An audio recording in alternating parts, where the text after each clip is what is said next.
સબરીમાલા મંદિરના પ્રસાદમાં પણ જંતુનાશક મળતા વિવાદ સર્જાયો। પાકિસ્તાનમાં શું થઈ રહ્યું છે? લાહોર અને ઇસ્લામાબાદમાં આર્મી તહેનાત કરાઈ। અમદાવાદ રેલવે સ્ટેશને લૂંટારૂ ટોળકીનો આતંક, ચાલુ ટ્રેનની બારીમાં હાથ નાખીને મહિલાની ચેન લૂંટી શખ્સ ફરાર। સર્વરની સમસ્યા દૂર થતા આજથી અમદાવાદ આરટીઓમાં ડ્રાઇવિંગ ટેસ્ટ લેવાશે। સિંગાપોરમાં 181 વર્ષથી થતી હોર્સ રેસ બંધ।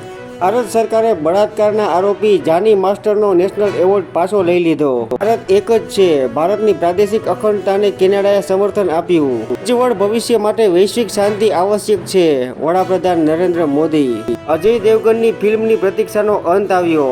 સિંઘમ અગેઇનનું ટ્રેલર આજે રિલીઝ થશે।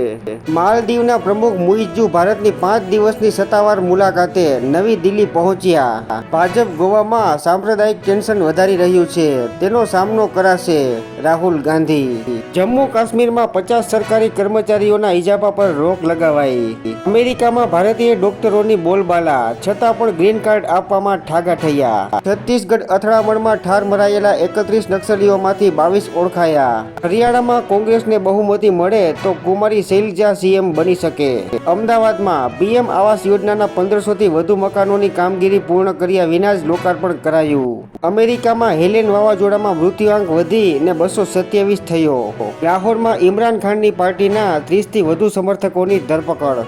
હવે ફ્લોરિડા પર વધુ એક ચક્રવાતી તોફાન ત્રાટકવાનો ખતરો। દિલ્હીમાં ચૂંટણી પહેલા ભાજપ શાસિત રાજ્યોમાં મફત વીજળી મળશે તો હું ભાજપ માટે પ્રચાર કરીશ, કેજરીવાલ।